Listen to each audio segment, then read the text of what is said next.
Hello बच्चों। आज हम लोग क्लास 9th का एक टॉपिक लेकर के आए हैं, division of polynomials by long division method. Actually ये जो टॉपिक है वो क्लास 9th में भी है और क्लास 10th में भी है। तो क्लास 10th में थोड़ा सा एक लेवल आगे बढ़ा करके है। तो जो भी मैं आज बताने वाला हूँ class 9th and class 10th दोनों का कॉम्बिनेशन बताने वाला हूँ। ठीक है। तो जो बच्चे क्लास 9th में पढ़ रहे हैं उनके लिए भी ये वीडियो काफी इंपॉर्टेंट है। जो क्लास 10th में पढ़ रहे हैं उनके लिए भी ये काफी इंपॉर्टेंट है। ठीक है। हालांकि इस बार के सिलेबस में ये long division method class 10th से हट चुका है। ठीक है। बट मैं बच्चों को बताता हूँ, अपने बच्चों को बताता हूँ कि सिलेबस से हटा है, बट ये मेथड क्या है कि आगे आपको फर्दर काफी काम आने वाला है, तो इसको स्किप ना करें। ठीक है। सिलेबस से हट गया है। जो बच्चे सिर्फ मार्क्स के लिए पढ़ना चाहते हैं तो वो इसको स्किप कर सकते हैं। अदरवाइज जो नॉलेज के लिए करना चाहते हैं, लाइक जिनको आगे प्रॉब्लम ना हो, अगर वो कंटिन्यू करना चाहते हैं, दैट इज ओके। ठीक है। तो टॉपिक का जैसे मैंने नाम बताया, टॉपिक का नाम है division of polynomials by long division method. ठीक है। तो सबसे पहला इस टॉपिक में ये क्वेश्चन उठता है, क्या क्वेश्चन उठता है कि सर किसको किससे डिवाइड करना रहता है। एग्जाम में हमें दे दिया जाएगा P of X and G of X दे दिया जाएगा। ठीक है। तो सर इसको किसको हम किससे डिवाइड करेंगे एग्जाम में। तो चलिए आज ये कंफ्यूजन हम दूर ही कर देते हैं। तो इस पॉलिनोमियल में सबसे पहले आपको देखना है डिग्री, और इसका भी देखना है डिग्री। तो यहाँ पे जो वेरिएबल है x जिसका हाईएस्ट पावर है 2, तो डिग्री 2 हो गया, इसका डिग्री 2 हो गया। और इसका हाईएस्ट पावर है 1, तो इसका डिग्री हो गया 1। तो जिसका डिग्री सबसे ज्यादा होता है उसको बोलते हैं डिविडेंड, और जिसका हाईएस्ट जिसका पावर कम होता है उसको बोलते हैं डिवाइजर।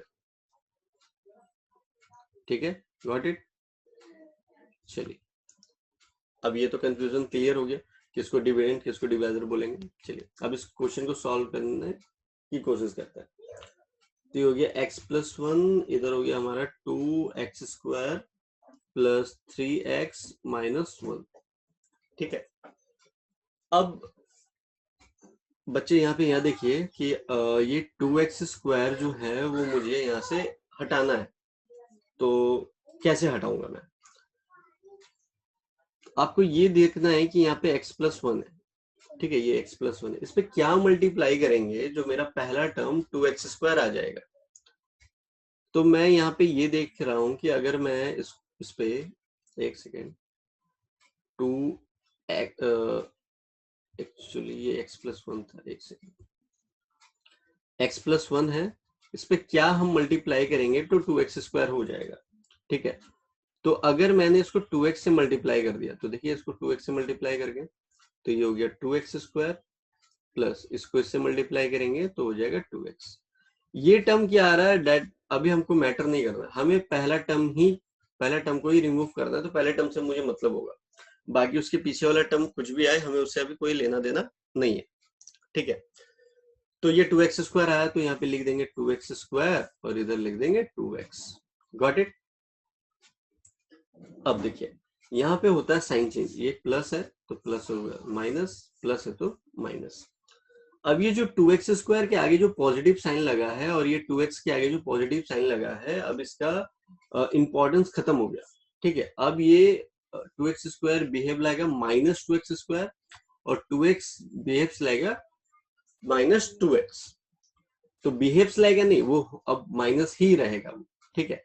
तो ये +2x² और -2x², इसको कैंसिल आउट कर सकते हैं, प्लस माइनस कैंसिल आउट हो जाता है। और ये हमारा +3x और ये -2x, तो क्या हो जाएगा, x हो जाएगा। देखिए 3x - 2x क्या होगा, x ही तो होता है। ठीक है, तो x लिख दिया। चलिए अब -1 एज इट इज आ जाएगा यहाँ पे। ठीक है। अच्छा, अब बच्चों लोगों को ये प्रॉब्लम होती है, सर ये जो आपने 2x को मल्टीप्लाई करा है x से, ये 2x² हुआ कैसे, ये आया कैसे। ठीक है। चलिए इस पे थोड़ा सा हम बातें कर लेते हैं। जब सीखना है तो एकदम बेसिक से पूरा क्लियर सीखना है हम। ठीक है। तो यहाँ पे मैं 2x लिख देता हूँ क्योंकि 2x से मल्टीप्लाई करा था। ठीक है।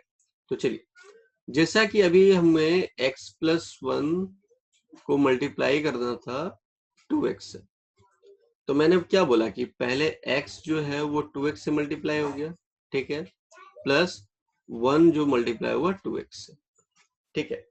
अब देखिए यहाँ पे ध्यान से, x के आगे कुछ नहीं है, तो x के आगे कुछ नहीं है तो 1 है, तो कांस्टेंट टर्म कांस्टेंट वाले से मल्टीप्लाई होगा, मतलब 1 इंटू 2 होगा, और वेरिएबल वाला टर्म वेरिएबल से मल्टीप्लाई होगा, ठीक है। तो into x into x plus ये कांस्टेंट टर्म कांस्टेंट से ही मल्टीप्लाई होगा, तो 2 1 जा 2 2x, इसको तो कोई फर्क पड़ना है नहीं है, वेरिएबल है नहीं वहां। अब देखिए इसके पावर 1 है, इसका पावर 1 है, ठीक है, तो ये 2 1 जा 2 ही हो गया, और ये जब बेस सेम होता है तो पावर ऐड हो जाता है, तो उसको क्या लिख सकते हैं, एक्स स्क्वायर प्लस 2x। तो देखिए यही चीज मैंने यहाँ पे लिखा हुआ है, ठीक है, इसको मैं दूसरे कलर से देखिए लिखा हुआ है ना। तो ये क्या है कि आपको प्रैक्टिस करने से आएगा, क्योंकि ये छोटे क्लास में बताया गया है ये सारी चीजें, ठीक है, ये प्रैक्टिस करने से ही आएगा, ठीक है। चलिए आगे चलते हैं, बैक टू क्वेश्चन। ये तो बेसिक सारी चीजें थी, मैं आपको बताते हुए चला जा रहा हूँ ताकि परेशानी ना हो आपको, ठीक है। अब देखिए फिर से हमारा टारगेट होगा कि सर एक्स को मुझे हटाना इधर से, तो हम कैसे हटा सकते हैं। तो यहाँ पे x मौजूद है ही, तो बस यहाँ पे +1 कर दो। +1 करने से क्या हो गया, ये एज इट इज, मतलब कि 1 को अगर मल्टीप्लाई करोगे तो एज इट इज ये आ जाएगा, ठीक है। प्लस है तो माइनस साइन, प्लस है तो माइनस साइन, ये हो गया कैंसिल आउट। अब मैंने क्या बोला था, 1 के आगे प्लस साइन है, वो अपना इंपॉर्टेंस खो देगा, बिहेव्स लाइक अ -1, तो -1 तो क्या हो जाएगा, -2, तो ये हो गया -2। तो अब ये जो -2 हमारा आया है, इसको बोलते हैं रिमाइंडर। क्या बोलते हैं, रिमाइंडर, ठीक है। और ये जो टर्म हमारा आया, इसको क्या बोलते हैं, इसको बोलते हैं कोसेंट,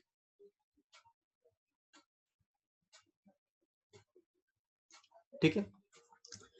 अब फिर एक क्वेश्चन बच्चों लोग के मन में उठता है कि सर हम अपने जो ये जो लॉन्ग डिवीजन है, ये स्टॉप कब करेंगे, हमें पता कैसे चलेगा कि सर अब स्टॉप कर देना है, अब आगे बढ़ नहीं सकते। तो याद रखिएगा रिमाइंडर का जो डिग्री है वो इससे, इसको क्या बोलते हैं, डिवाइजर। तो रिमाइंडर का जो डिग्री है इससे कम होना चाहिए, यहाँ पे मैं लिख देता हूं आप लोग के लिए, degree of remainder, degree of remainder is less than degree of divisor, ठीक है। तो यहाँ पे देखिए डिग्री ऑफ डिवाइजर क्या है, x के पावर में क्या है, हाईएस्ट पावर क्या है 1, तो इसका डिग्री 1 हो गया।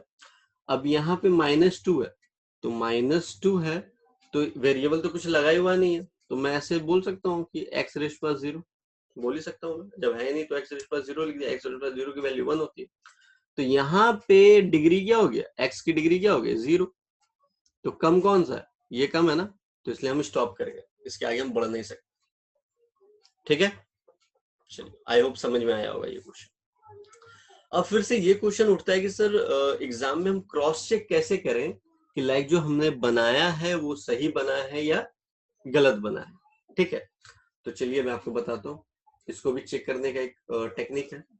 तो वो एक फॉर्मूला है, फॉर्मूला क्या है, dividend equals to divisor into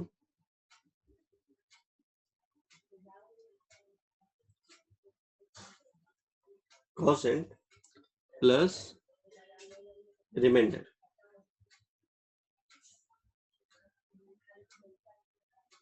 ठीक है, ये फॉर्मूला है।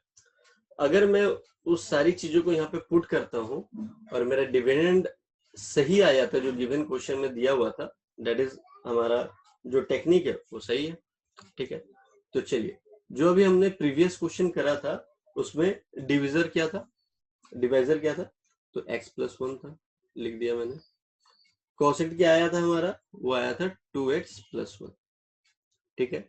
रिमाइंडर क्या था हमारे पास, रिमाइंडर था हमारे पास -2, लिख दिया -2, ठीक है।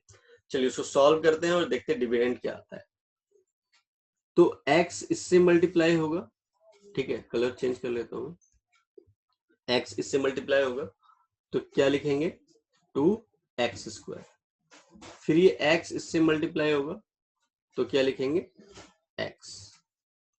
अब कलर फिर से चेंज कर लेता हूँ।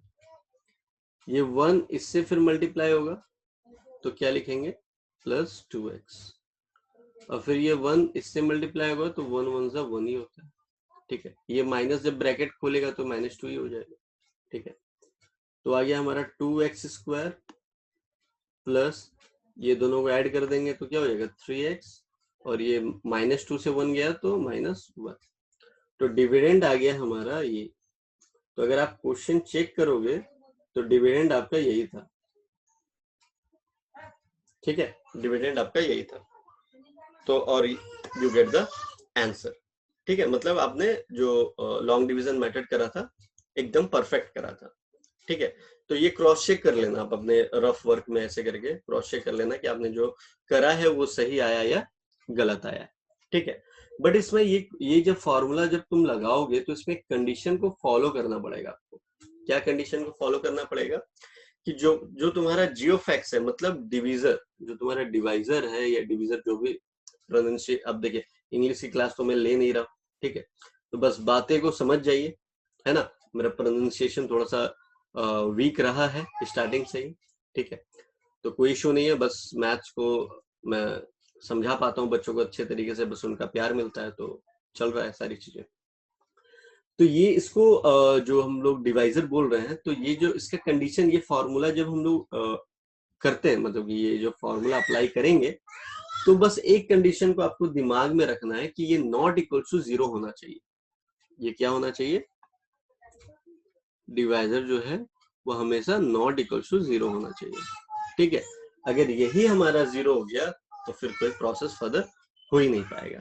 और दूसरी कंडीशन मैंने आपको अभी बता रखा था कि हम डिवीजन को स्टॉप कब करेंगे, जब degree of remainder is less than the degree of divisor.